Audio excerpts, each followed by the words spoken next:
요한복음 5장 1절에서 16절 말씀입니다. 읽습니다. 이 일 후에 유대인들의 명절이 있어 예수님께서 예루살렘으로 올라갔습니다. 이제 거기에 예루살렘의 양시장 곁에는 히브리어로 베데스다라 하는 한 연못이 있는데 거기 행각 5이 있고 그 안에 큰 무리의 무기력한 사람들과 맹인들과 다리를 절고 혈기 마른 자들이 누워서 그 물이 움직이기를 기다리고 있더라.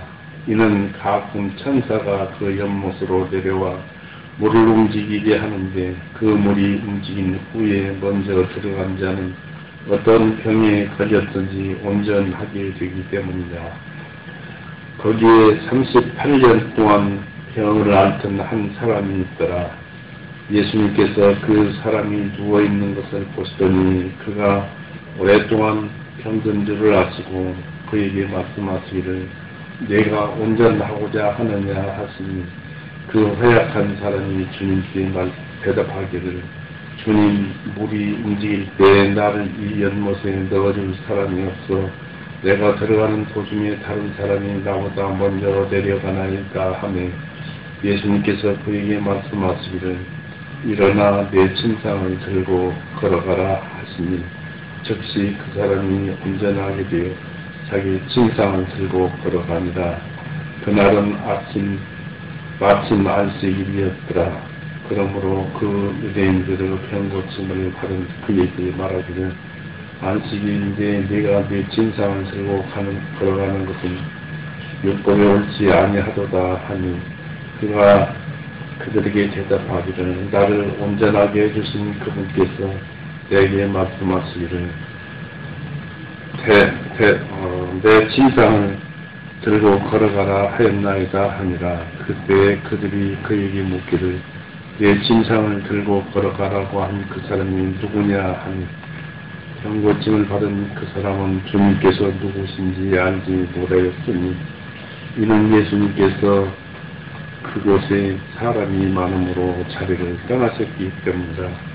그 후에 예수님께서 그 사람을 성전에서 만나 그에게 말씀하시기를 보라 네가 온전하게 되었으니 더 심한 일이 네게 일어나지 않도록 더 이상 죄를 짓지 말라 하시니라. 그 사람이 떠나가서 자기를 온전하게 해주신 분이 예수님이셨다고 유대인들에게 말하니라. 그러므로 유대인들이 예수님을 핍박하며 또 그분을 죽이려고 했었으니 이는 그분께서 이런 일들을 안식일에 하셨기 때문이다. 같이 기도하시겠습니다.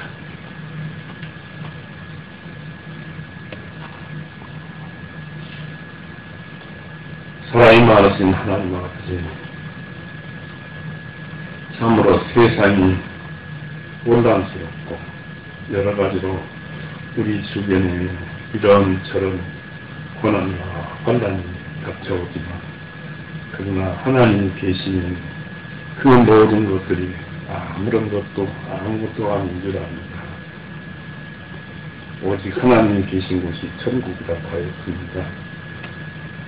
오늘 저희 교회에 주님께서 함께 하여 주시오니 이곳이 천국인 줄 압니다.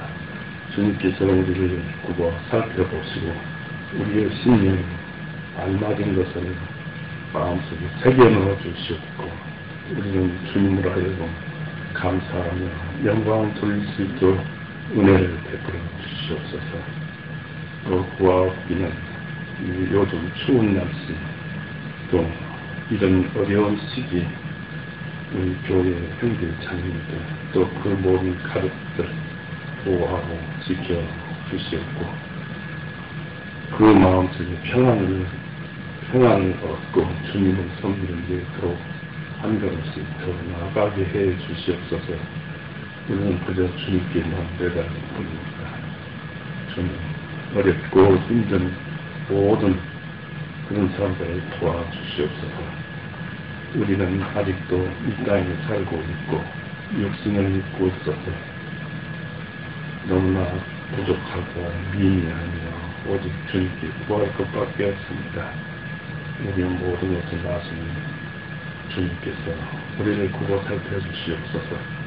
이 시간도 주님께서만 역사해 주시옵고 또 지켜주시옵소서. 언제나 감사하오며 예수님의 이름으로 기도 올렸사옵나이다. 아멘. 네, 반갑습니다. 오늘 말씀은 그 유명한 베데스다 은혜의 집이라는 뜻이죠. 그 부분의 연못, 바로 38년 전 중풍병자가 병을 고치게 되는 그런 사건을 보면서 이 말씀이 오늘날 우리에게 얼마나 큰 은혜를 주시고 계시는가. 사람들은 그 은혜를 아직 찾지 못하고 또 그것이 어떻게 자기에게 역사해 오는지 모르기 때문에 그저 성경 말씀이니까 또 이런 일이 있었을까 하는 의심들로 이렇게 생각하는 사람들도 다는 아니겠지만 있을 것으로 봅니다. 이 복음서에서는 예수님께서 가르치시고 행하시고 또 행하신 것이 이제 또 입증이 되어서 가르치시고, 그래서 행하시고 가르치신 것 이 두 가지는 서로 지속되어 있습니다. 사도행전 1장 1절에도 예수님께서 가르쳤다 하는 말씀이 있죠. 곧 주님의 가르침이 행하신 바를 설명하고 또 가르치심을 입증하는 것이 행동이시기 때문입니다. 우리는 5장에서 놀라운 그 기적과 은혜의 설교를 듣게 됩니다. 그것은 38년 전 중풍병자를 고치신 이 기록은 다른 복음서에서는 찾아볼 수가 없습니다. 다른 복음서 기록자들은 주로 갈릴리 지역의 그 기적에 대해서 언급했지만 사도 요한은 예루살렘에서의 행적을 주로 기록하였습니다. 이 본문의 행적은 예루살렘 명절에 있었던 일로 갈릴리에서 예루살렘에 올라가셨을 때의 이야기입니다.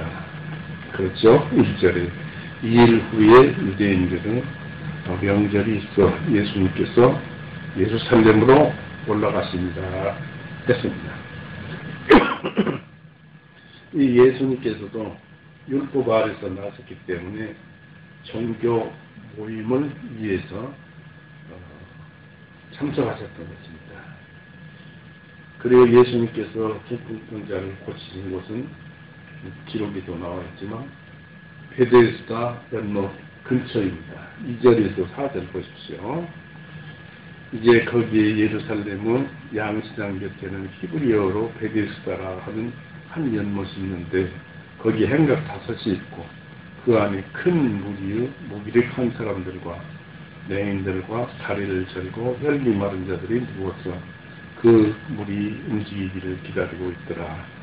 이는 가끔 천사가 그 연못으로 내려와 물을 움직이게 하는데 그 물이 움직인 후에 먼저 들어간 자는 어떤 병에 걸렸든지 온전하게 되기 때문이다라고 했습니다. 이 베데스다라는 뜻은 자비의 집, 은혜의 집이라는 뜻으로 연못의 이름을 또 그렇게 불렀습니다. 성경학자들은 처음에는 그 연못에서 깨끗이 씻는 정전대 같은 것, 그런 의식을 행했던 곳이었고, 그런데 이제 나중에 이런 사건이 일어나게 되었는데, 그 일로 인해서 편의상 연못 주위에 행각 5을 지어서 그곳에서 옷을 갈아입게 했다는 것입니다. 나중에는 이제 그 연못이 병을 고치는 장소가 되었다고 합니다. 행각 안에는 온갖 불치의 환자가 있었는데 이 인간의 자비는 절망하는 자들을 구원하기 위해서 역사하는 하나님의 자비와 협력을 합니다. 그래서 자연은 치료를 줄 것입니다. 그러나 인간은 병원을 마련해야 할 것입니다. 그것도 하나님의 자비요 은혜이기 때문이었습니다. 이 무기력한 병자들이 연못 주변 행각 안에 있었습니다. 행각 안에는 고통받는 무기력한 자와 맹인들, 다리 절고 혈기에 마른 자들이 연못의 물이 움직이기를 기다리고 있었습니다. 우리는 가능하면 병원을 방문해서 예수님처럼 병원을 방문해서 환자들을 위로해 줘야 할 것입니다. 사도 요한은 맹인, 다리 저른 자, 혈기 마른 자들로 세 부류를 말하고 있습니다. 그리고 행각 안에는 오랫동안 누워 있으면서 누군가가 물속에 넣어줄 것을 기다리고 있었다는 것을 여기서 말하고 있지요. 질병에 걸린 자는 치료될 때까지 긴 시간을 인내하며 기다립니다. 이처럼 우리도 자기 영혼의 죄병에 대해서 구원을 기다려야 합니다. 오랜 시간이지만 기다려야 합니다. 구원 안 받은 자는 구원받을 때까지, 구원받은 자는 온전한 구원을 이룰 때까지 기다려야 합니다. 우리는 모두 영적으로 손마르고 절고 맹인들인 것입니다. 그러므로 고침을 받기 위해서 준비해야 하고, 그러기 위해서는 구원의 말씀을 가지고 있는 교회를 찾아가야 할 것입니다. 그 연못은 병든 자를 고쳐주는 힘을 가지고 있었습니다. 우리 움직임 후에 누구든지 맨 먼저 들어가는 한 사람만 고쳤어요. 가끔 천사가 내려와서 물을 움직인 후에 맨 처음 들어간 자는 어떤 병에 걸렸든지 다 비린다라고 하였습니다. 성경 주석가들은 예수의 형적이라는 데서 이 말씀에 따라서 초자연적인 힘이 있다는 것에 동의했다 합니다. 그렇죠. 동의를 안 한다거나 또는 이 말을 의심한다면 성경 전체가 의심받아야 되는 것이기 때문에 이 말씀은 사실인 것입니다. 그러나 이 사실에 대해서 주님이 오실 때까지 약 400년 전부터는 선지자도 없고 말씀도 있지 않았었습니다. 또 그 400년 그 이전에도 이 베데스다 연못에 대한 기록은 없습니다. 그러므로 이런 은혜는 사람들의 얘기는, 그때 성서학자들이나 이런 사람들의 얘기는 메시아의 오심에 대한 전조였고, 메시아를 부정하는 유대인들은 메시아 도래에 대한 징후를 비밀로 하고자 했을 것이라고 합니다. 이 물을 움직이는 자는 하나님에 의하여 천사가 행하였습니다. 이 천사는 아마 라파엘 천사였으리라고 합니다. 이 라파엘 천사는 의사를 의미한다고 합니다. 천사들은 하나님의 종이며 인류, 동료요, 친구이기도 합니다. 이 연못의 물이 움직이면 중환자라면 누구나 처음 물속에 들어간 자는 병을 고쳤다 합니다. 오늘날 교회 차원에서 보면 목회자들은 자기 안에 있는 은사를 선언해야 할 것입니다. 왜냐하면 자기 안에 은혜의 샘물이 있잖아요. 구원의 복음이 있잖아요. 목회자들이 냉정하고 둔하다면 물은 곧 성령님의 역사는 잃지 않고 영혼을 치료할 수 없을 것입니다. 예수님 당시에 물이 움직였던 것은 자주 있었던 것이 아니라 가끔 있었거나 어떤 사람은 아주 중요한 절기에 명절에 물이 움직였을 것이라고 생각을 한다고 합니다. 치료 효과를 보면 누구든지 물이 움직인 후에 처음 들어가는 사람은 병이 낫습니다. 자연의 힘이 발휘를 못해도 기적의 능력은 성공하는 것입니다. 그런데 베데스다 연못은 들어갈 사람이 단 한 사람으로 한정되어 있었습니다. 물이 움직인 후 맨 먼저 들어간 사람만 치료되는 것입니다. 이 말씀을 교회에 비유하면 우리에게 말씀을 들을 수 있는 단 구원의 복음을 들어서 구원받을 수 있는 그런 기회를 단 한 번의 기회가 주어졌을 때는 그 기회를 놓치지 말라는 경고인 것입니다. 구원의 복음을 전할 때 그 말씀을 한가히 놓쳐버리면 구원은 지나가는 것입니다. 왜 그러냐면 바람이 임으로 불되 소리는 들어도 어디서 와서 어디로 가는지 알 수 없은 것과 같이 했습니다. 그 한 장을 넘겨보십시오. 요한복음 3장 8절을 보세요. 3장 8절에 바람이 임으로 불되 내가 그 소리를 들어도 어디서 와서 어디로 그것이 하는지 알 수 없음 같이 성령님에서 태어난 사람은 다 이와 같으니라 하시니, 구원이라는 것도 말씀을 들을 때 말씀을 다 들었다고 주시는 것이 아니고 성령님이 이무대로 약속하니까 구원을 주실 자에게만 구원을 주시는 거예요. 때문에 우리가 구원을 주실 때, 은혜를 받을 만한 때 그 은혜를 받으라고 했기 때문에 이런 말씀을 들을 때, 성령님이 역사할 때 바로 우리가 귀를 기울여서 복음을 들으면 구원을 얻는 것입니다. 이 성령님을 영접하려 해도 성령은 당신은 마음대로 임무대로 움직이기 때문에 항상 그 기회를 놓치지 말아야 한다는 것입니다. 만약 말씀을 못 들었다면 그것은 그 사람 책임입니다. 말씀을 들어도 귀로 듣고 그냥 흘려버리면 그림이나 이런 식으로 들으면 아무것도 아니에요. 성경 말씀 속에서 흘러나오는 그 의미, 뜻, 마음, 그것은 나의 마음으로 듣는 것입니다.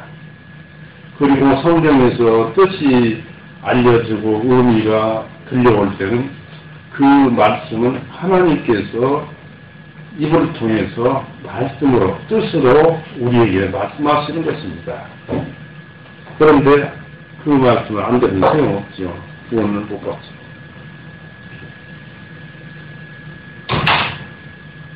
그리고 이제 이 연못은 물이 움직이는 후에는 맨 먼저 들어가면 된다 했는데 이것이 이 연못의 놀라운 기적에 대한 설명이 전부입니다. 어떤 성경학자는 연못의 물이 움직이기 시작한 것은 예수님께서 세상에 오시기 직전부터였고 예수님께서 운명하실 때 그쳤다고 본다고 합니다. 베데스다 연못은 예수님의 모형이었습니다. 예수님은 열린 샘이여 의의 태양이 있으며 날개 아래 치료의 광선을 간직하셨다라고 말라기서 한번 보시죠. 말라기서 4장.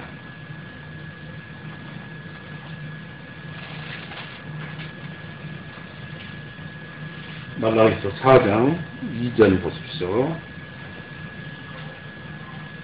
그러나 내 이름을 두려워하는 너희에게 자기의 날개에 있는 치료하는 의의 해가 떠오를 것이요.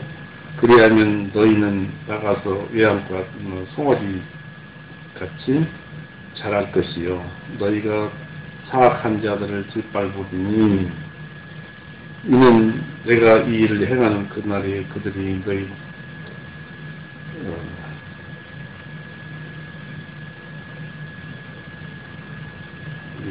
제가 성경을 읽다가 보니까 이렇게 잘못 읽은 것 같은데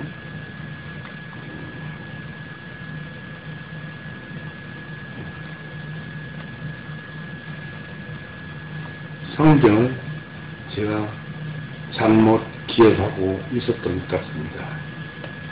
이 성경이 다음에 찾아보기로 하겠습니다만 성경 말씀에 이런 말씀이 있어요. 예수님은 열린 샘이시요 의의 태양이시며 날개 아래 시로의 광선을 간직하셨다라고 합니다.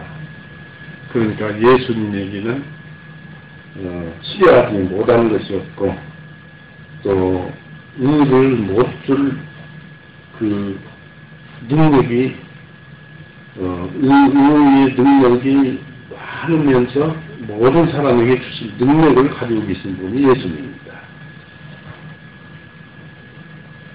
그래서 이 베데스다 연못은 깨끗게 하고 병 고칠 뿐만 아니라 영혼도 고쳐주고 새 생명을 주는 그리스도의 보혈을 상징합니다. 연못물이 요한복음 1장 한번 보십시오. 1장 7절 그가 증언을 위하여 왔으니 그 빛이 대하여 증언하여 모든 사람이 그를 통하여 믿게 하려 합니다. 했습니다. 요한 1절 앞에 있습니다. 오늘 이 성경은 헷갈립니다.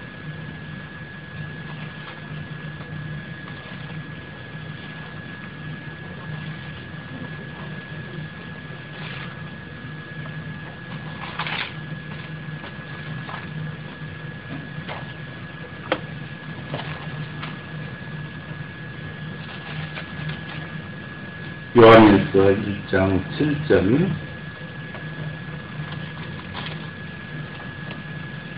그러나 우리가 그분께서 빛 안에 계신 것 같이 그 빛 안으로 걸으면 우리가 서로 교제를 갖게 되고 그분의 아들 예수 그리스도 피가 우리를 모든 죄로부터 깨끗하게 하시느니라. 결국 피가 깨끗하게 하신다는 뜻은 예수님께서 피 흘리고 죽으셨기 때문에 그 죽으심이라는 그 의미가 피가 되어서 우리 마음에 믿어지면 우리가 깨끗게 된다는 그런 말씀이지요. 이 연못을 실로암 물이 채우고 있었는데 이것은 다윗과 다윗의 자손 그리스도의 나라를 상징합니다. 이사야 8장 6절에 그렇게 기록되어 있습니다. 이제는 그 물이, 그 피가 예수님의 골고다에서 죽으심이라는 그 행적이 세상을 다스리는 힘도 가지고 있는 것입니다. 이 병 고침 받은 병자는 여기서 읽어봤습니다만 38년 동안 아파서 관심불소가 되어서 중풍병자가 되어서 고통을 받았습니다. 5절 보세요. 요한복음 5장 5절은 거기에 38년 동안 병을 앓던 한 사람이 있더라 했습니다.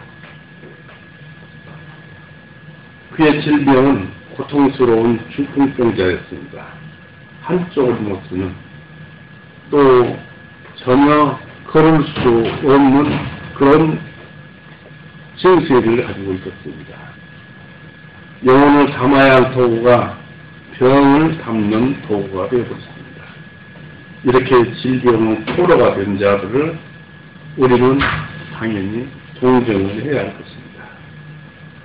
이 병자는 예수님이 고치신 이 병자는 38년 곧 일생을 거의 불구자로 살았습니다. 광야 38년과 같은 고난의 기간이었으며 세상에 봉사하기보다는 고통받기 위해서 태어났으며 고통받기 위해 지옥 형들 다음 가는 그런 삶을 살아왔습니다. 우리는 하룻밤만 병에 걸려도 앓고 탄식을 하고 고통을 받습니다. 그런데 이처럼 몇 년 동안씩 이 병들을 앓으면서 건강한 단 하루를 소원하는 많은 사람들이 이 세상에는 많이 있다는 사실을 알아야 할 것입니다. 우리가 그런 사실을 잊고 옳은 척 하면서 살아간다는 것은 미리 아플 때 준비를 하지 못하는 상황이기 때문이죠. 이렇게 아픈 사람들을 봄으로써 우리에게도 그런 고통이 다가올 것이다. 있을 것이다. 그래서 얘기해야 합니다. 이 고침을 받은 상황이 간략하게 요약되어 있죠. 6절에 9절에 6절에서 9절에서 예수님께서 그 사람이 누워있는 것을 보시더니 그가 오랫동안 병든 줄을 아시고 그에게 말씀하시기를 네가 온전하고자 하느냐 하시니 그 허약한 사람이 주님께 대답하기를 주님 물이 움직일 때 나를 이 연못에 넣어준 사람이 없어 내가 들어가는 도중에 다른 사람이 나보다 먼저 내려가나이다 하며 예수님께서 그에게 말씀하시기를 일어나 내 침상을 들고 걸어가라 하시니 여기서 우리 킹제임스 성경은 내 침상이라고 했는데 개역 성경에는 내 자리를 들고 걸어가라 하시니 9절에 즉시 그 사람이 온전하게 되어 침상을 들고 자리를 들고 걸어가니라. 그날은 마침 안식이었더라. 근데 킹제임스는 침상이고, 근데 침상을 무거운데 혼자 어떻게 들고 갔을까? 그런 생각도 해보고, 그러나 돗자리는 둘둘둘 말아서 들고 왔을 것 같습니다. 이 주님께서는 행각 안에 누워있는 많은 병자들 중 가장 오래된 38년간 죽음을 알아온 그 병자를 주님께서 부르시고 그를 구원하시려 했습니다. 그 사람은 다른 어느 사람보다도 가장 비참했기 때문입니다. 예수님은 사람들을 구원하시길 기뻐하십니다. 그리고 주님은 자비를 베풀고 싶은 마음이 항상 가득 있으신 분입니다. 아마도 가족들도 이 병자를 여쭈었을 것입니다.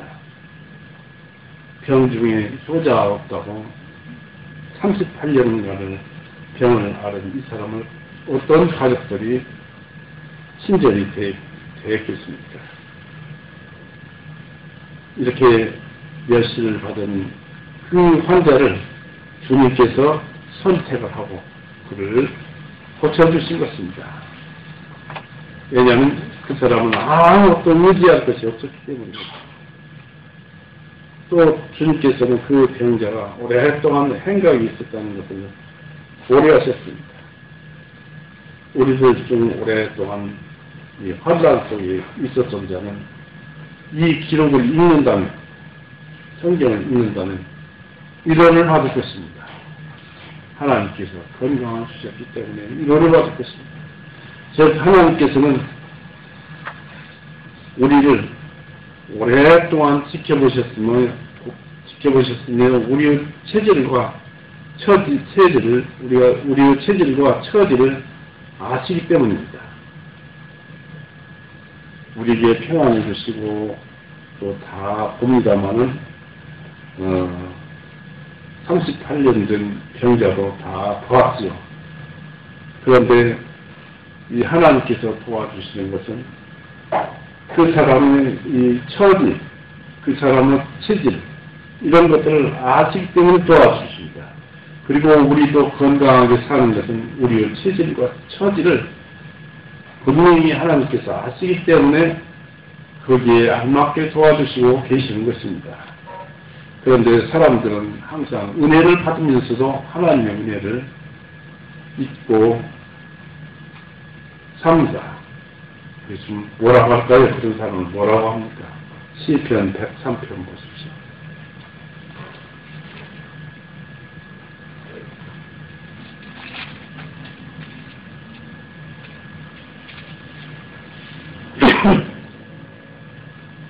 시편 103편 13절 14절.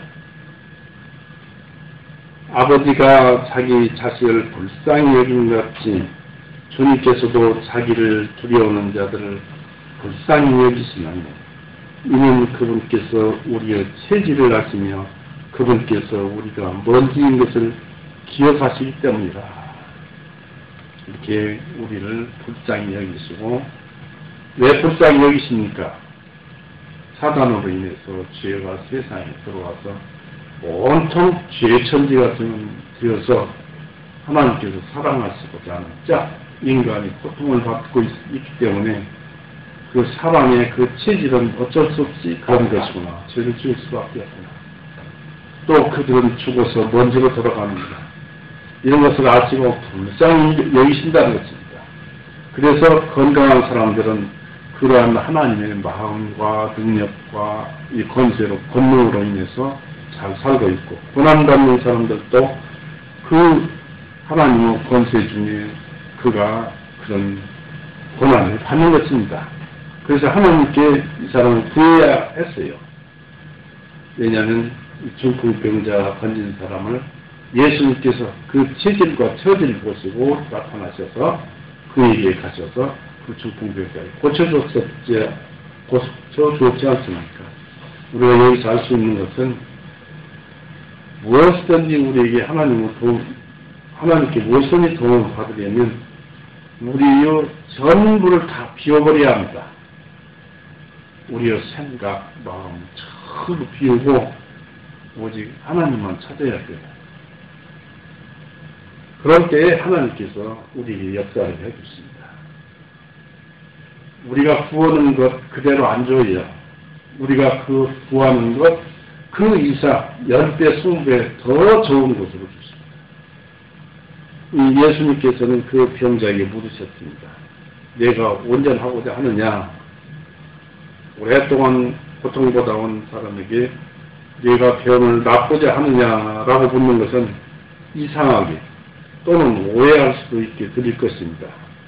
그러나 어떤 사람은 자기가 그렇게 물어본다 해도 별로 신경을 쓰지 않고서 그 병 낫기를 바라지를 않습니다. 이상한 일이죠. 왜냐하면 자기 병으로 인해서 다른 사람에게 동정을 구하고 깨어름을 용서받을 수 있게 되었기 때문입니다. 하나님을 찾지 않아도 먹고 살 수 있기 때문에 그렇습니다. 그러나 주님이 부르신 자는 구걸할 수조차도 없었습니다. 주님은 병자들의 희망과 요청이 무엇인지 아시면서도 진실로 구하는지 그렇지 않는지 알고 싶어서 내가 너를 위해 무엇을 해줄까라고 물어봤습니다. 우리에게도 항상 그렇게 물어보고 있습니다. 아침이면 내가 너에게 무엇을 해줄까? 내가 원하는 것이 무엇이냐? 라고 묻지만 우리는 그저 세상 일이 바빠서 무심하니 그냥 밥 먹고 그냥 세상 바깥으로 나갑니다. 주님은 그 중풍병자가 바리새인들처럼 어떤 편견을 가지고 있는지 다른 사람들에 대해서도 편파적으로 어떻게 나쁘게 생각하는지, 왜냐하면 편파적이라는 그런 말 속에는 적개심이 숨어 있어요. 그 적개심을 가지고 있는지, 그리고 주님께서 병을 고쳐주실 것을 이 사람이 기대하고 있는지 시험해 보려고 물어본 것입니다. 그래서 자기 속에 무엇이라도 한 톨이라도 가지고 있으면 싫어합니다. 자기 것을 내쫓습니다. 그러면 하나님, 예수님은, 성령님 지나가 버립니다. 이 주님은 병자에게 자기의 중요함을 가르치고 소망하는 그에게 기쁨을 주시려고 했습니다. 사람은 영혼의 경우에도 자기의 죄병을 고침받기를 원하지 않습니다. 많은 사람들이 지옥가고 있잖아요. 만약 자기들이 돈 갖고 하나님과 함께 천국에 살 것을 원하기만 한다면 반절은 성공하는 것입니다. 왜냐하면 말씀은 우리가 원하기만 하면 고쳐주시기를 원하고 계시기 때문입니다. 말씀 속에는 능력이 있다고 그랬죠. 말씀 안에는 믿음이 있고 영생이 있고 성령이 주시는 모든 능력과 원리와 신적 인격의 성품이 있어서 사람의 그 타락한 본성과 죄의 본성을 응물리시고 믿음을 보내셔서 그 사람에게 영생을 주셔서 그 사람을 살리신 그런 능력을 가지고 계십니다. 그 속에 이 세상의 섭리나 이런 모든 삶의 모든 것들이 다 포함되어 있는 것입니다. 마태복음 8장 한번 보십시오.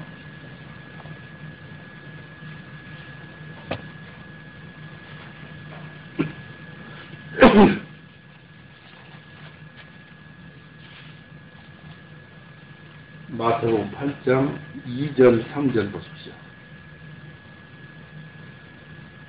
보라, 거기에 한 나병 환자가 나와서 주님께 경배드리며 말씀드리기를, 주님, 만일 주님께서 원하시면 저를 깨끗하게 하실 줄입나이다 하며 예수님께서 손을 내밀어 그를 만지시며 말씀하시기를, 내가 원하노니 너는 깨끗할지어다 하시니 즉시 그의 나병이 깨끗하여지네 했습니다. 우리가 하나님께 구하고 하나님께 병을 낫기를 원한다는 것을 하나님께 알아듣도록 우리의 심령으로 예수님의 심령에 말씀을 올려야 합니다. 그게 기도죠. 기도도 조심해야 돼요. 세상의 생각을 품고 자기 생각을 뜻을 생각을 품고 그것으로 해봐야 무슨 소용이 있습니까? 언제나 하나님 안에서 자기를 내버리고 순수한 하나님의 그 은혜로 기도를 올려야 하겠습니다. 이 중풍병자는 자기의 사정을 말할 기회를 얻었습니다. 주님, 물이 움직일 때 나를 이 연못에 넣어줄 사람이 없어서 내가 들어가는 도중에 다른 사람이 먼저 내려가나이다 라고 실제로 기록되어 있습니다. 주님, 저는 도움이 없어서 언제나 연못에 들어가는 것이 포차가 되고 맙니다 했습니다. 이 병자는 친구가 없음을 한탄할 뿐이었습니다. 그러나 이런 생각은 친구가 없는 자들로서 보통 그렇게 생각을 합니다. 그리고 아무도 이 자기들의 영혼의 죄병을 돌아보지 않습니다. 병들고 허약한 자들에게는 그들을 위해서 도와주고 구제하는 것도 진실한 자선행위가 되는 것입니다. 필요할 때 필요한 자에게 주는 것을, 필요한 것을 주는 것입니다. 누구에게나 이런 친구들이 있으면 좋겠지만 없는 사람들에게는 오직 전능하신 친구이신 예수 그리스도가 계신다는 사실입니다. 그래서 예수님께서 우리를 항상 도움을 주신다는 사실을 알고 염려하지 말자, 그런 얘기입니다. 빌립보서에도 그렇게 나오죠. 아무것도 염려하지 말고 너희 이 모든 것을 하나님께 아뢰라. 그리하면 모든 지각을 뛰어넘으시는 하나님 평강이 그리스도 예수님 안에서 너희 생각과 마음을 지키시리라. 마음을 지킨다는 것은 주변의 사건들이 조용해졌다는 것입니다. 섭리 가운데 다 이루어주신다는 그런 뜻을 가지고 있습니다. 그 말씀으로만 듣고 하나님의 그 능력을, 권능을 안 믿어요, 사람들이. 믿어야 됩니다. 물론 저도 그럴 때가 많습니다. 그러나 온전히 믿고 기다리는 것입니다. 성령님의 역사는 우리가 기도한다고 그 즉시 이루어질 수도 있지만은 시간이 약간 흐른 뒤에 뒤돌아보면은 성령님께서 우리가 기도한 그때로부터 시작해서 우리가 기도한 것이 조금씩 이루어져 온 것을 알 수가 있어요. 그래서 성령님께서 내 안에 계시고 나를 바라보고 계시는구나 하는 것을 또 알 수 있어요. 여기서의 중풍병자는 자신의 무력함만 한탄할 뿐이었습니다. 생각에 많은 병자가 있었지만 그중 어느 누구보다도 당신은 나보다 병이 깊으니 이번에는 당신이 연못에 들어가시오라고 양보하는 사람도 단 한 사람도 없었습니다. 사람들 대부분은 자신만을 위해서 산다고 합니다. 이렇게 우리가 아무것도 의지할 수 없어서 절망하기 시작할 때 우리의 영원한 친구이신 예수님께서 우리의 구원을 위해서 찾아오십니다. 그리고 우리가 예수님을 찾기를 바랍니다. 그래서 우리는 오직 예수님만 찾읍시다. 말씀 가운데 예수님을 찾읍시다. 예수님을 찾는 것도 하나님을 찾는 것입니다. 이 말씀의 의미는 하나님의 입에서 나온 의미입니다. 누가복음 18장에 이런 사람처럼 세리처럼 완전히 찾으면 되는 것입니다. 누가복음 18장 보십시오. 이루어지는 데까지 볼 수 있고 그 기도하는 것이 이루어지는 것을 볼 수 있는데 18장 14절 보십시오. 13절 그 세리는 멀리 떨어져 서서 감히 눈을 들어 하늘을 우러러 보지도 못하고 다만 가슴을 치며 말하기를 하나님이시여 주인인 저에게 긍휼을 베푸소서 하니라. 무엇을 달라고도 하지 않고 그냥 불쌍히 여겨주소서. 불쌍히 여겨서 도와주소서. 그것만 하나님께 간절히 구했던 것입니다. 그러니까 14절에 내가 너희에게 말하노니 저 사람이 아니라 오히려 이 사람이 어렵게 되어 자기 집으로 내려갔느니라. 이는 자신을 높이는 자는 낮아질 것이요 자신을 낮추는 자는 높아지기 때문이라 하시니라. 이게 진리예요. 성령이 붙여서 나오는 진리. 자신을 높이면 낮아지는 것이고 자신을 겸손하게 낮추면 남들이 높여준다는 사실입니다. 이 중풍병자는 주변의 불신자들도 신체구전 반응을 보이지 않고 자기에게 말이 어려운 예수님의 최소한의 친절에도 감사해 하였습니다. 그토록 오랫동안 헛되이 누워 있었지만 오직 자신을 누군가가 도와서 병을 고침 받으려는 소망을 굳게 붙들고 있었습니다. 우리도 이런 사람도 같아요. 이 병자와 같아야 합니다. 히브리서 2장 3절을 보십시오.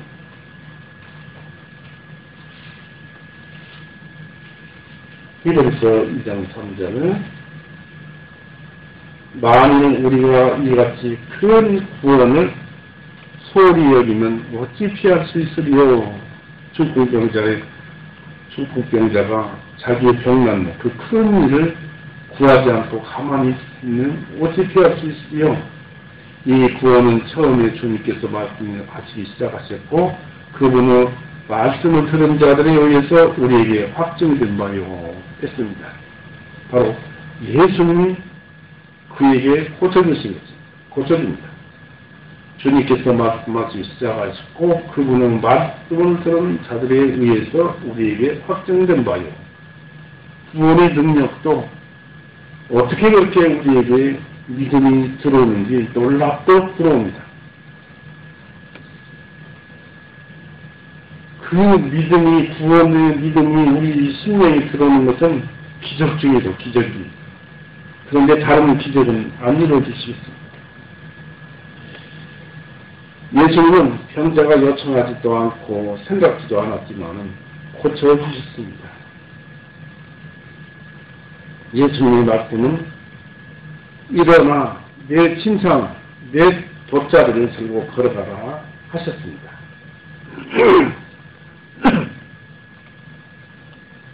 중풍병자는 일어나 걸어가라는 그 이상한 명령을 받았는데 그것은 오랫동안 들어보지 못한 또 기적이 일어날 그런 그 기적이 일어날 수 없었기 때문입니다. 처음 들어봤죠. 일어나 걸어가라. 어떻게 걸어갑니까? 오랫동안 들어보지 못한 그런 말씀이고 또 그런 기적이 일어날 수 없었기 때문입니다. 그러나 거룩한 말씀은 하나님을 위해서 나온 말씀, 하나님을 위해서 나온 권능은 곧 예수님이셨으며 이 말씀은 영생과 권능이 있으므로 중풍병자를 치료하는 권능의 매개체가 되는 말씀인 것입니다. 그 말씀은 걸을 만큼 강건해지라는 말씀이었습니다. 중풍병자는 그 권능의 역사로 일어나 걸어야 했고 또 중풍병자 영혼은 말씀에 순종해야만 했습니다. 이 병자는 그 말씀이 영육에 이루어지고 또 행함으로써 힘을 얻을 수 있었던 것입니다.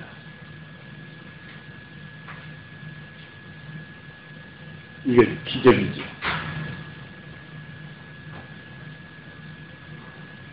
사람도 자기가 구할 수 있는 데까지는 하나님께 맡기고 구하는 것입니다. 이 죄의 구원도 오랜 고질병을 고친 것 같습니다. 성경 말씀에 의하여 고치며 명령하는 성경 말씀으로 가능합니다. 일어나서 걸으라. 구원받고 영생을 얻으라. 새 마음 품으라. 보통으로는 자기가 가진 힘보다는 더 힘을 낼 수가 사람이 없죠. 만약 강력한 힘을 낼 수 있다면 그것은 그리스도, 곧 말씀의 능력으로 인해서입니다. 큰 능력은 예수님께서 만나 여기서 주님께서 물속으로 들어가라고 하지 않고 그냥 일어나 걸어가라고 하신 말씀에 유념을 합시다.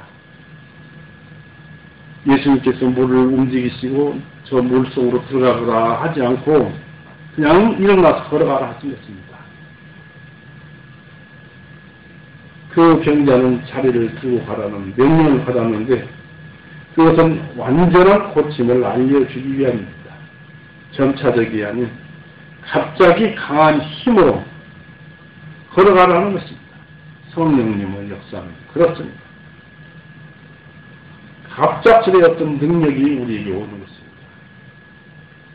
여러분 책을 보다가 성경 말씀에서 갑자기 나타나는 그 말씀을 해석해 주시는 분이 나타납니다.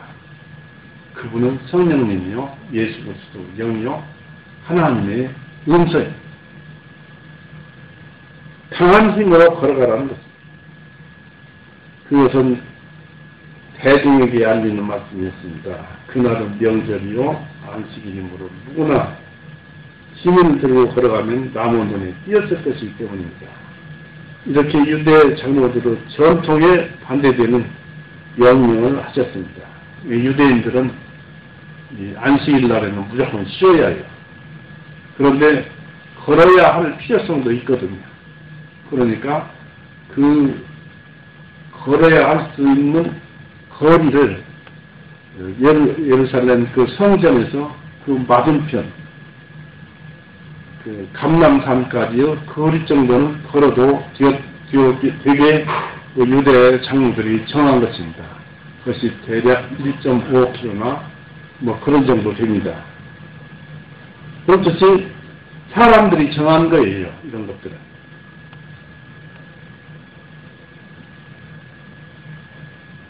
이로써 주님께서는 당신이 안식이시요, 또 당신이 안식의 주인이 되시며, 더하여 율법을 바꿀 수도 있고 고칠 수도 있고 다스릴 권세를 가지고 있음을 보여주시기 위함이었습니다. 그리고 예수님께서는 안식일 날 일하셨는데 여호수아가 여리고성을 점령을 할 때 며칠 만에 점령하셨습니까? 엿새째 돌고 일곱째 날 큰 소리 쳤죠. 돌면서. 그러니까 여리고성이 무너졌지요. 필요시에 있는 일을 할 수 있는 것입니다. 주님은 걸어가라는 말씀으로 병과 영혼의 믿음과 순종을 시험하게 하셨습니다. 병자는 예수님 되시는 하나님께 자신을 맡기고 순종을 하였습니다. 결국 말씀에 순종하는 것입니다. 요즘 기도원이지요. 기도원에 가서 이렇게 매달리고 기도하고 병 낫기를 구하고 간절히 구하고 기도합니다. 또 어떤 사람은 토고대에 들어가서 불을 파고 하나님께 기도를 하고 그런다고 합니다. 그런다고 그것이 이루어지겠습니까? 기도원에서 기도한다고 이루어지겠습니까? 물론 자기 마음에 자기 뜻에 사람들의 뜻에 혹해서 그렇게 기도를 합니다만 그런 기도는 아니에요. 예수님의 말씀은 그 가장 기본적인 것이 무엇입니까? 하나님을 사랑하고 내 이웃을 사랑하라는 것입니다.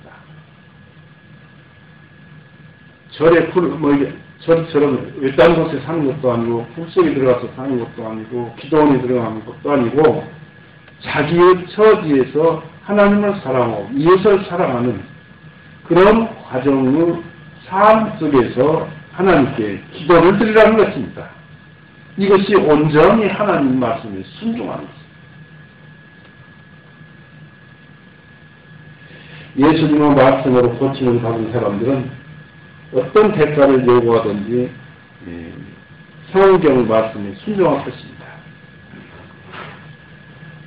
주님 말씀의 권능의 역사는 즉시 그 병자가 온전하게 되어서 침상을 들고 걸어갑니다라고 구절에서 드러났습니다. 이 병자는 그렇게 쉽게 또 그렇게 강하게 걸어감으로써 얼마나 놀라고 감사하며 기뻐했겠습니까? 이 사람은 이제 새로운 세계로 들어와 있는 것입니다. 맨 처음 죄로부터 구원을 받은 심령이 이와 같습니다. 새 세상이에요.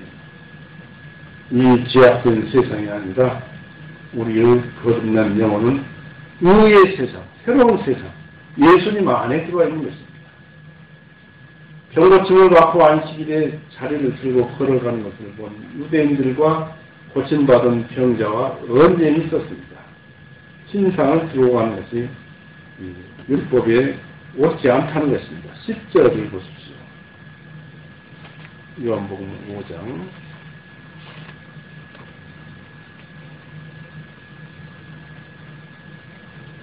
10절. 그러므로 그 유대인들이 병고침을 받은 그에게 말하기를 안식일인데 내가 내 침상을 들고 가는 것은 율법에 옳지 아니하도다 하도다. 율법을 어겼다는 것입니다. 그러나 고침받은 자는 나는 율법과 안식일을 모욕하려고 한 것이 아니라 나를 고쳐주신 분은 명령에 따르는 것뿐이라고 했을 것입니다. 우리는 여기서 자연 법칙을 다스리는 분이 인간 사회의 법도 다스릴 수 있다는 것은 너무나 당연하지 않겠느냐는 것입니다. 주님의 명령이 정당한 것을 이 기적이 입증하였습니다. 또 그것을 말씀하는 것이 있죠. 마가복음 보십시오. 마가복음 2장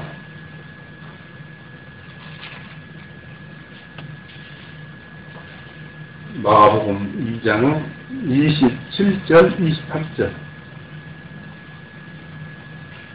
예수님의 말씀 27절에 그들에게 말씀하시기를 안식이 사람을 위하여 만들어진 것이요 사람이 안식을 위하여 만들어진 것은 아니니라. 그러므로 인자 또한 안식의 주인이라 하시니라. 주인이시다는 것입니다. 안식일이 사람을 위해서 정해진 것이지 사람이 안식을 위해서 안식일을 정한 것이 아니라는 것입니다.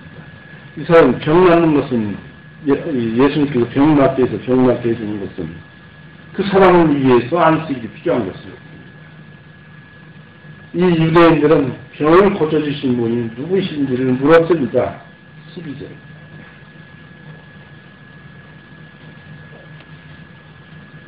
도대체 병을 고쳐주신 분이 누구인가?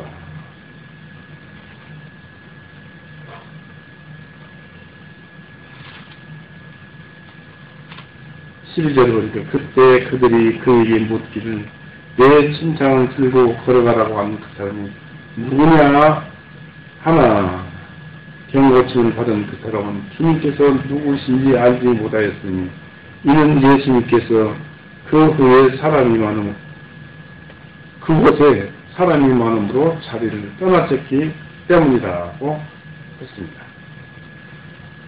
이 유대인들은 병고침이 자기들과는 상관없다는 듯이 그런 병고침을 들으면 그분이 어떤 분인가 하고 찾아가서 그분을 모시고 여러 사람들에게 그런 어떻게 하셨는가 또 배워야 할 것입니다.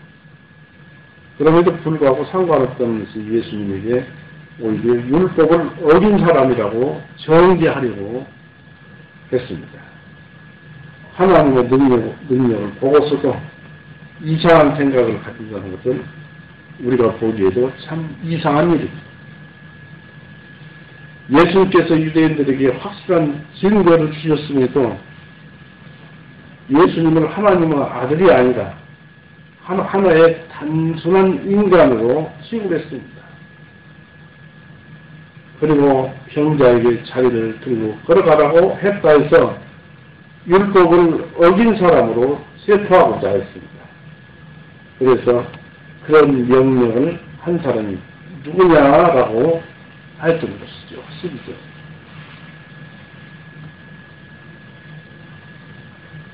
이 말에 이 문제내린 병자는 어떤 설명도 할 수가 없었습니다. 그래서 알지 못한다고 예수님이 누구신지 알지 못한다고 말했을 것입니다. 실제로 예수님 이름을 들은 적은 있었을 것이지만 만난 적이 없어서 누구신지 말할 수 없었습니다. 그러나 그리스도께서는 당신을 알지 못한 많은 사람들을 돌아오게 하신다는 것을 잊지 말아야 할 것입니다. 하나님께서는 우리 각자 개인 하나하나를 다 이름을 지어주시고 우리를 세상에 내보내신 것입니다. 그냥 혼자 있는 것이 아니에요. 하나님에 의해서 기억되고 알고 있습니다. 이사야 45장 보십시오.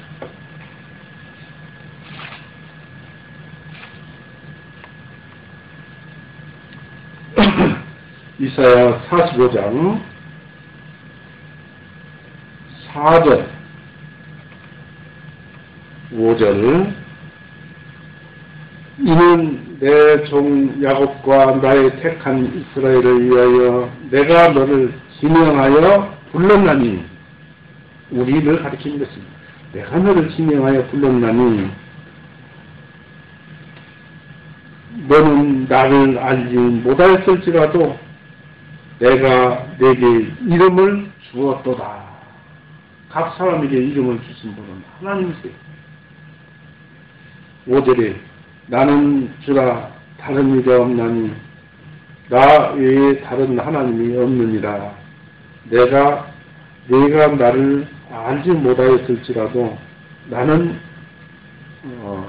너를 띠로 보였으니 했습니다. 다 하나님 아들들이라는 것입니다. 구원을 받아야 참 하나님 아들이지만은 인간을 만들었다는 데서 하나님은 구원을 받았든지 안 받았든지 사랑하고 띠로 통했다. 그래서 누구든지 하나님 품에서 벗어나오려고 애를 쓰는 것인데 그래야 되겠냐 이것입니다. 이 하나님과 더불어 맺은 언약과 교제는 주님께 대한 우리의 지식에 의해서가 아니라 주님께서, 예수님께서 우리를 아시는 지식에 달려있는 것입니다. 그래서 우리가 하나님을 안다는 것은 오히려 그분이 우리를 아신다는 뜻입니다. 이사야 45장 4절 5절처럼 우리가 하나님을 아는 것은 미리 하나님께서 우리를 아셨기 때문에 우리가 아는 거예요. 갈라디아서 4장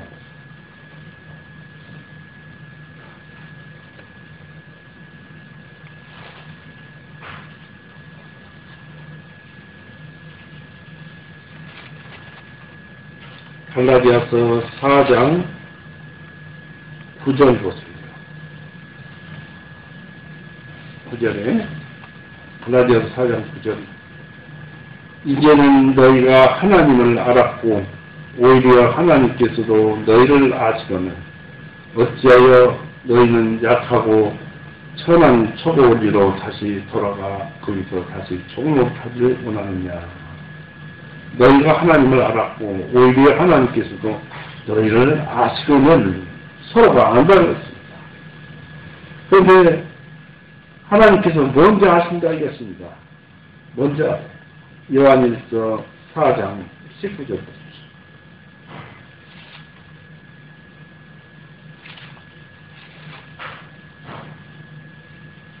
요한일서 4장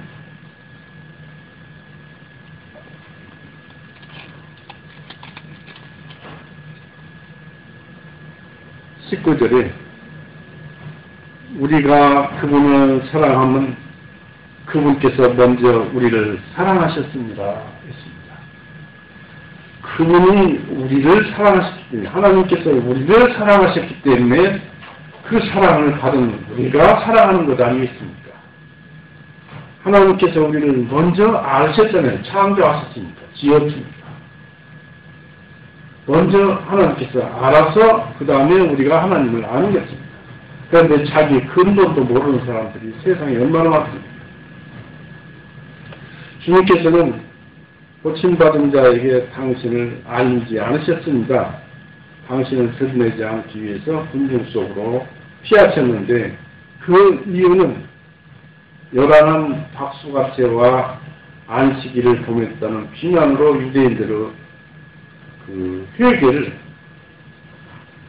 죄를 깨닫고 뉘우치고 되돌아오는 회개를 유대인들의 회개를 막지 않기 위해서였습니다. 그들이 이 안식일을 범했다, 그날 고쳐줬다 해서 율법을 신봉하고 유대인들 마음속에 예수님을 싫어하는 마음이 스며들어가면 어떻게 되겠습니까? 하나님을 믿어야 할 그 마음이 되돌아서서 발빠봐서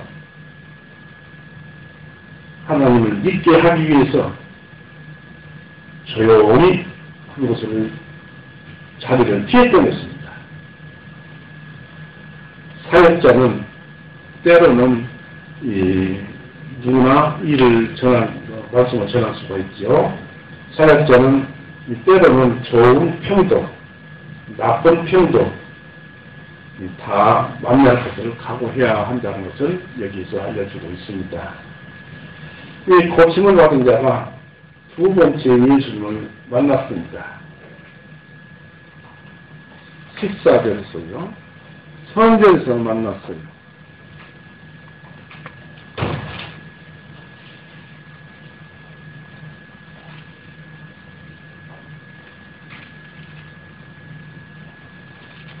5장 14절 보십시오.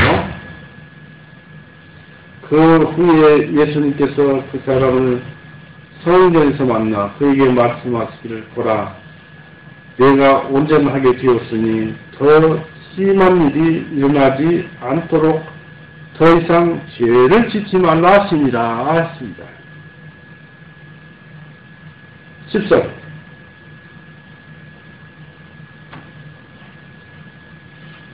이 말씀은 병자의 질병이 범죄의 질병이었음을 뜻합니다. 성경은 죄가 병을 얻는 원인이 된다고 합니다. 모든 병은 죄로부터 발생한다 이것입니다. 시편 107편 보십시오.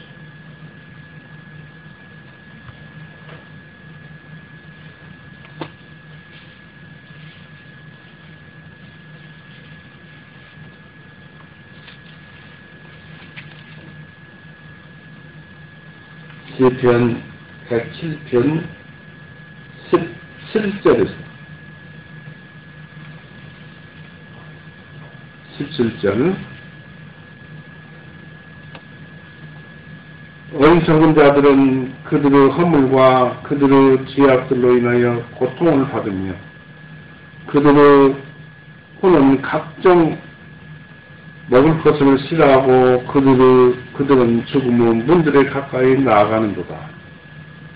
왜 그러냐면 그들 죄악들로 인하여 허물과 죄악들로 인하여서죠. 18절 그때 그들이 자기들의 고통 속에서 주님을 향하여 부르짖음으로 그분께서 그들의 고난들에서 그들을 구원하시는도다. 어디 아프거나 고통을 받으면 하나님께 기도하고 부르짖으라는 것입니다. 그들의 고난들에서 그들을 구원하시는도다. 그분께서 그분의 말씀을 보내시어 예수님을 보내시어 그들을 고치셨으며 그들의 파멸로부터 그들을 건지셨도다. 말씀을 보내셨으며 성령님을 통해서 제자들을 통해서 사도들을 통해서 우리에게 성경을 보내주셨습니다.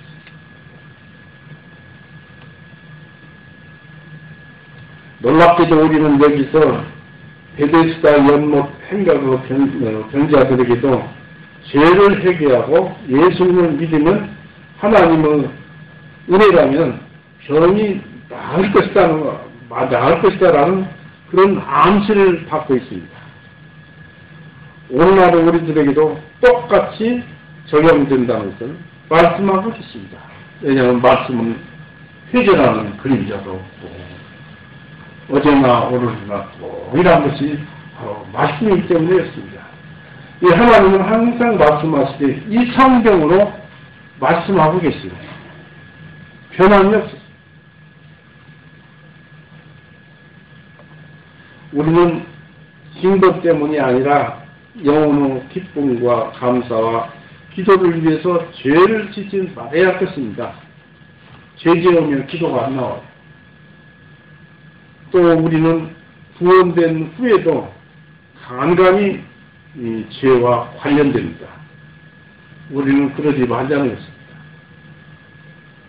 고침받은 자는 성전 안에서 희망찬 새 삶을 시작한 것입니다. 이 가늠한 여인을 용서하시고 다시는 가서 죄를 짓지 말라고 하셨죠. 우리도 죄를 짓지 말아야 합니다. 죄는 우울하고 슬픔과 고통이 뒤따르는 것입니다. 하나님께서 말씀하시는 그것을 순종하지 않았기 때문에 고통이 따르는 것입니다. 그 근본 이치가 그렇잖아요. 하나님 말씀을 안 따르면 그 자체가 우리의 고통인 거예요. 그리고 그것이 심하면 이 육신까지 와서 이 38년 된 주복병자처럼 되는 것입니다. 그러나 우리가 조금 전에도 말씀을 드렸지만 그런 것 기호 때는 예수님의 말씀을 들으라는 것입니다. 이 성경 말씀을 읽고 이 속에서 예수님 말씀하시는 것을 여러분의 심령이 만나보라는 것입니다. 만나면 예수님께서 이 성경 말씀이 여러분에게 병을 고칠 수 있는 해답을 주시겠습니다. 세상에는 병원도 많고 고칠 수 있는 것도 많고 또 그렇지만 그런 것들을 이용해서 고치기도 하지만 하나님께서 기적같이 병을 낫게도 해주실 것이다는 것. 예전에는 어떻게 하나님께서 기적으로 사람을 낫게 하겠습니까? 라는 것에 대해서 의문이 있었는데 그것이 살아났어요. 왜냐하면 성경의 모든 기적들이 기록되어 있는데 이것 자체가 성경 아닙니까? 예수님의 말씀이고 하나님의 권능 아닙니까? 그걸 무시할 수 없죠. 우리가 지금 살아가고 있는 것도 움직이고 밥 먹고 살아가는 것도 하나님의 권능에 의해서 걷고 살아가는 거예요.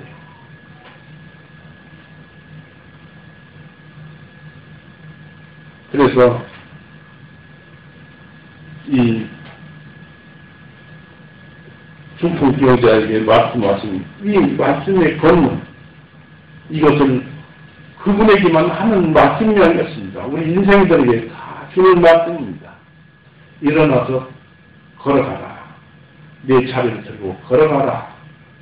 여러분들도 성경 말씀을 읽다가 여러분의 심장을 때리는 말씀이 여러분에게서 울려 퍼질 때 그대로 따라하십시오. 어떤 상황이 되었든지 그 말씀대로 따라하십시오. 그때 기적을 볼 것입니다. 이 그리스도 고침을 받은 사람이 주님을 만난 뒤 두 가지 일이 일어났습니다. 고침받은 단순한 사람이 자기를 고쳐주신 분이 예수님이라는 것을 선전하였습니다. 그리고 그 사람은 그리스도의 영광과 유대인의 전통에 대해 말하고자 했던 것 같습니다. 그러나 그 일로 예수님께서는 더욱 핍박이 가해졌습니다. 그러므로 그리스도인들은 뱀의 지혜를 배우고 돼지에게 진주를 던지는 어리석은 짓은 하지 말아야 할 것입니다. 찾아볼까요? 이런 말을 들어도 우리는 그냥 지나갈 수가 있어요. 마태복음 10장 16절 보십시오.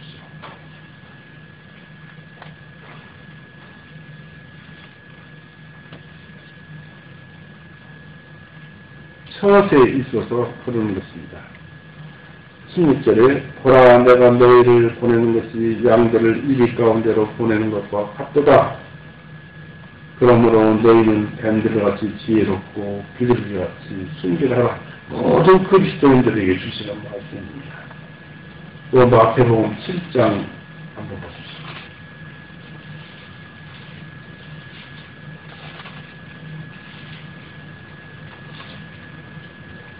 마태복음 7장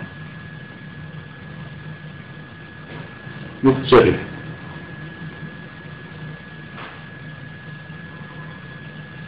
거룩한 것을 개들에게 주지 말며 너희 진주들을 돼지 앞에 던지지 말라.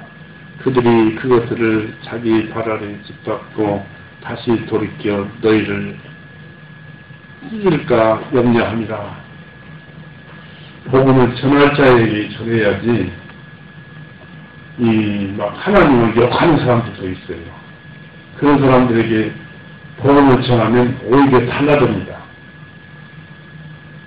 열차를 타고 가다가 하나님을 욕하고 하나님을 믿으라 하니까 하나님을 욕하는 사람들을 내가 봤는데 참 황당한 꼴을 보았습니다. 그 사람이 모르니까 그렇죠. 그런 사람에게 복음을 전해봐야 해야만 당합니다. 오히려 복음만 하나님의 말씀만 선도하십니다. 이 유대인들의 예수님에 대한 분노를 16절에서 보게 되지요. 16절 보십시오. 요한복음 5장 16절. 그러므로 유대인들이 예수님을 핍박하며 그분을 죽이려고 애썼으니 이는 그분께서 이런 일들을 안식일에 행하셨기 때문이라 했습니다.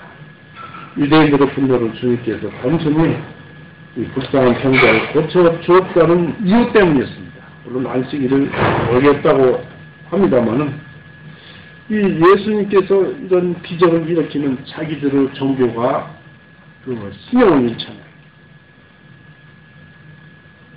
안식일과 율법으로 이전한 그들의 전통이 인류 안식의 본체인 예수님을 죽이고자 했습니다. 말도 안 되죠. 종교적인 어리석음의 행위는 살인과 불사합니다. 하나님의 권능이 열심이라는 그 핑계를 가지고 하나님의 권능이 되어가는 어리석은 행위를 하는 기독교 종교인들이 그렇게 합니다. 우리 주변에는 영의 입맞춤이 안 되는 종교단체가 많이 있습니다. 우리는 그런 종교단체에 조심을 하고 그렇게 삽시다. 오늘만큼은 이렇게 마치겠습니다만 한 가지 분명한 것은 하나님께서는 모든 은혜를 우리에게 주시고 있는데 그것을 모른다는 것입니다. 한 두어 구절만 더 찾아보겠습니다. 야고보서 1장 보십시오.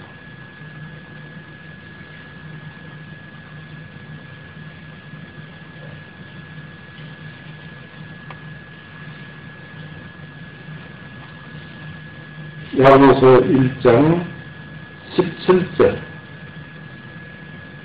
모든 선한 선물과 모든 완전한 선물은 위로부터 곧 빛들의 아버지께로부터 내려오나니 그분께서는 변함도 없으시고 회전하는 그림자도 없었습니다. 말씀을 가리키고 있습니다만은 모든 것이 선한 것이 곧 빛들의 아버지께로부터 내려옵니다. 하나님은 허락에 의해서 성령, 예수님을 통해서 성령님을 우리에게 보내주십니다. 이걸 믿습니까? 안 믿습니까? 말씀만 믿으라는 것이 아니고 말씀에서 나오는 능력을 믿습니까? 안 믿습니까? 믿지요? 이것을 믿는다 하면서도 또 안 믿어요. 이 시간 지나가 버리면. 항상 이 말씀 가지고 있고요. 또 로마서 8장 보십시오.